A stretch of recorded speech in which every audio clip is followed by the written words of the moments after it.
seeing David's in the room, and I'm not sure. Are you on the timeline here, David? Do you have to leave early, or? Well, I'd be happy to give you the next 25 minutes to pick on the war on drugs and Stephen Harper.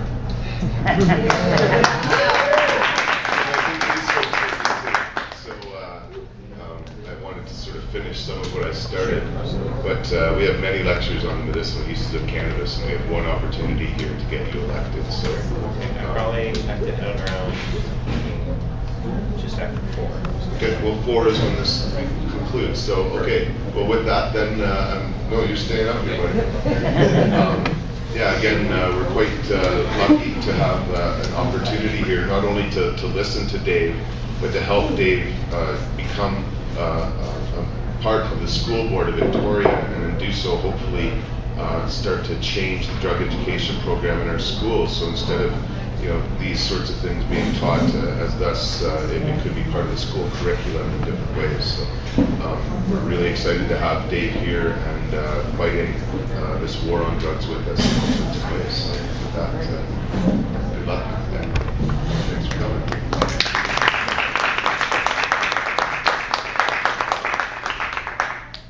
Okay, thanks guys for. I'll give you a 5-minute warning. Okay.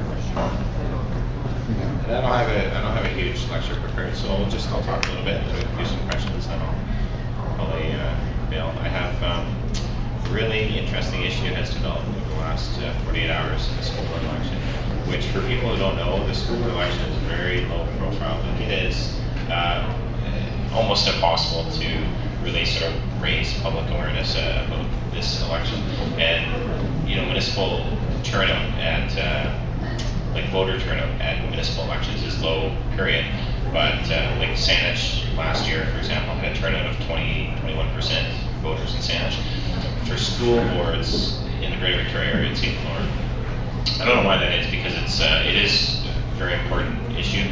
Greater Victoria School District, for example, has an annual budget of $172 million. They employ, I think, roughly 2,800 people. It's one of the largest employers in the region. And of course, numbers aside, it's the education of the next generation of our citizens. So it is an important issue. And as a challenger, you're always trying to find ways to present yourself to the public in a way that people are interested in. And the incumbents, the trustees who are already elected, they have some advantages over challengers. So for example, they can use the power of incumbency to go to photo ops, for example, with the Ministry of Education, or they can get themselves invited to school concerts that are being held at high schools, where district staff introduce them to hundreds of parents at a time. And that's a legitimate political strategy. I'm not angry at them for that, but it can be frustrating for challengers such as myself. So what's happened really in the last week is that all of the trustee candidates received a letter from a local parents organization who asked us to basically follow the district policy of not campaigning on school grounds. So we don't have any problem with that. I don't want to go on to an elementary school, for example, and hand out leaflets to little kids. I mean, that would just be silly and obnoxious, and I'm pretty sure it wouldn't get me elected. But the next part of the letter was interesting, because it said that not only were they asking that, they also wanted candidates to commit to the spirit of the policy, is how they described it.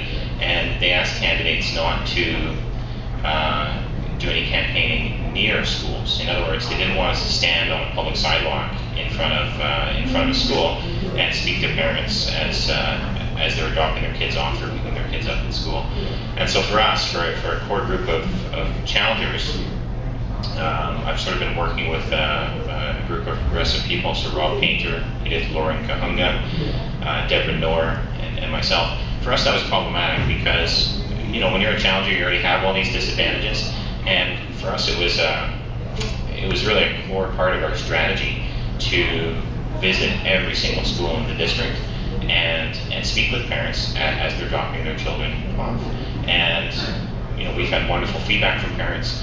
They,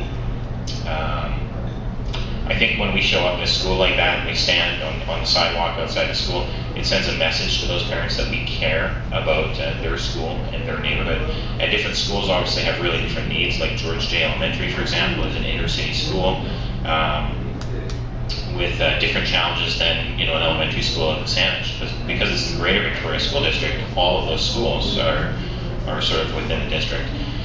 So, we received this letter and we didn't really know what to do, because we didn't want to be disrespectful to this parents group, but at the same time we felt strongly that under the Charter of Rights and Freedoms that we had the right to engage parents in public space. And I'm proud to say today that the BC Civil Liberties Association has actually issued a press release supporting us in our efforts to do that. And today we did, we actually sent out a press release of our own, letting local news organizations know that we were going to be at George J. Elementary today, on the sidewalk, of course, speaking with parents. And so it was very successful. CTV News was there, Times columnist was there. The reason I have to leave in a little bit is because at 10 to 5, I'm doing an interview with CFAX about this issue, and it's really become a province-wide issue where, and we're not being, obnoxious when we campaign. We don't even have signs up. We're just, giving out pamphlets as parents walk by. So it's very non-intrusive. But anyway, so this has been a kind of a sleeper of an election, but this issue in the past week has just exploded, and I think, it's really going to affect the outcome of the election. So, yeah, so my name is David Bratzer. I'm running for school board trustee. I've spoken with Ted, and some of you might know Kyla Williams, who writes for Cannabis Digest. She did a really nice interview of me that she put into Cannabis Digest. And I know that Ted and some of his friends have been very supportive in terms of handing out leaflets and things like that for my campaign. So I do appreciate that. I've had the opportunity to present to, at the 10th Annual Cannabis Convention, and we've had lead speakers into some of the other cannabis conventions as well, and that's good. And I'm getting to the point now where I'm starting to know more and more of the people in the audience. I do see some familiar faces here.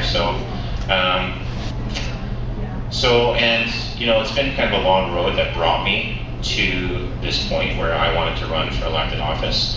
I work as a police officer, as you know. I've taken the leave during this election, but all of this really started for me back in 2008 when I became one of the first serving police officers in North America to call for an end to the war on drugs. And that was a very difficult time for me to come out and say that publicly. Lots of officers do say that after they retire, but to do it as a serving officer was a little bit more difficult. And I've done lots of different speaking engagements for leave. I'm not gonna, I don't want to rehash all of those. But gradually, what I began to realize is that even though my work with law enforcement against prohibition is very effective, like we just had Neil Franklin, who's the executive director of LEAD, do a meeting with the editorial board of the province, which is the largest newspaper in the province, and it's sort of a right-leaning newspaper. So Neil Franklin, our executive director, met with them, and the very next day, on Remembrance Day, they came out with an editorial saying, this Remembrance Day, let's remember to end another war. And they were talking about the war on drugs. And I don't know, I'm almost positive that it's the first time that the province has called for an end to the war on drugs. So, we're doing well in British Columbia in terms of media outlets like Vancouver Sun. The Times columnist editorial board is certainly opposed to prohibition in now the province. So that is a big leap for us to get the province on side. So my work with LEAP has been very effective, but what I began to notice is that, as a police officer, quite often I was arresting troubled young teenagers for violent offenses or for drugs or for alcohol-related offenses, and I began to think that I could keep doing this and doing this for the rest of my career, and I probably will, but I didn't want to become sort of very cynical and bitter about those experiences of having to intervene and arrest young people and things like that. And I really got to the point where I wanted to start to work on some of these problems up front. When a kid is 12 years old, 13 years old, as opposed to when they're 19 years old, 20 years old, and they're just lost in the criminal justice system. So I went to a couple of school board meetings, and this was 2 years ago now, and initially it was just to really get a better understanding of my wife's job. My wife is a teacher. I wanted to understand what was happening in the district, what kind of challenges she was facing. And gradually I began to see an opportunity there for civic leadership. And there's all kinds of issues in this district that need to be raised and discussed, and solutions need to be developed. But one of them that I'm very passionate about is the district's policy on substance abuse. Now, this policy is 19 years old. It hasn't been updated since 1992. It is so old that it still references the Narcotics Control Act, which is a federal law, a drug law in Canada that was repealed back in the mid-1990s. So this law doesn't even exist anymore. It was replaced by the Controlled Drugs and Substances Act sometime around 96 or 97.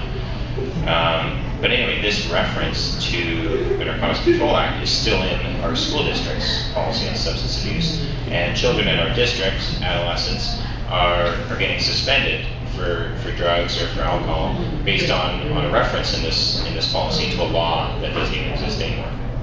And we have learned a lot about evidence-based student drug education in the past 20 years. We know that a fear-based approach doesn't work. We know that the DARE program is a failure. We know that what really works with young people is an honest, fact-based approach to student drug education and awareness. And there are some programs out there that are sort of a little bit closer to my ideal drug education program. So there's a program called iMinds, for example, which is being piloted throughout British Columbia. And iMinds is kind of interesting because it doesn't rely on the expert police officer coming into a classroom and teaching kids about crack cocaine and alcohol and all these different drugs. It relies on the teacher. And basically the teacher who is with these children all year long, and who is basically a trusted person in that student's life. And basically the way that iMinds is structured is it doesn't force the teacher to become an expert on a particular drug. It relies on the teacher as an expert when it comes to making healthy decisions about your life, right? And so that's kind of how iMinds work. Another interesting point with iMinds is that it's not like DARE, where you have a police officer come into your class 10 times over the course of the year, and then you're done, and you get your DARE certificate, and that's your drug education. The way that iMinds works is it tries to integrate drug education across all of a young person's classes.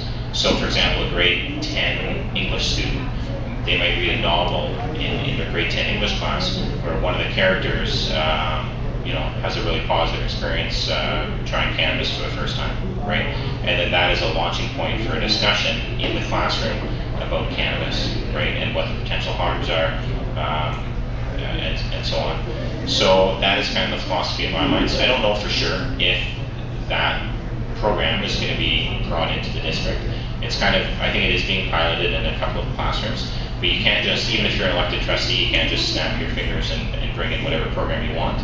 You have to build consensus, you have to speak with the teachers, you have to, really be able to present the favorable evidence. So that's one of my passions, if I am elected as school board trustee. And I guess, what else can I tell you? We're sort of, at this point, it is, today's Wednesday, the election is on Saturday. I would certainly appreciate your support on Saturday, and I know that Ted has been doing some work to help that process, and I do appreciate that. And I've had the opportunity to do lots of interesting things with this election. I mean, the thing about running for elected office is it just gives you an opportunity basically to try things that you've never done before, right? So my campaign organized an event at Alex Goulden Hall about 2 weeks ago now. We had 75 people come in, including Ted and Gail and some other people that are associated to Hempology. And we had Neil Franklin here.